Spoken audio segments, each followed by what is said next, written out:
बिस्मिल्लाहिर्रहमानिर्रहीम। अस्सलाम वालेकुम स्टूडेंट्स, उम्मीद है आप सेहत और ईमान की बेहतरीन हालत में होंगे। स्टूडेंट्स, उर्दू की बुक रीडिंग करते हैं। पेज नंबर 6 खोलें। बेब व बत्तख व बकरी व बाल्टी। बे से बिस्मिल्लाह में अपनी पसंद का रंग भरें। स्टूडेंट्स, अपनी पसंद का कोई भी रंग इसमें भरें। कोई काम शुरू करने से पहले क्या पढ़ना चाहिए? बिस्मिल्लाह।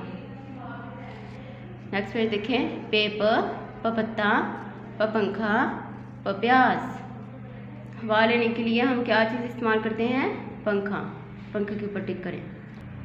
स्टूडेंट्स, एक बार फिर हम इसकी रीडिंग करते हैं। बेब बत्तख व बकरी, बेब बाल्टी, पेप पत्ता, पंखा, प्याज। स्टूडेंट्स, वीडियो को बार बार देखें और दोनों पेज अच्छे से लर्न करें। उम्मीद है आपको अच्छे से समझ आ गई होगी। जज़ाकल्लाह।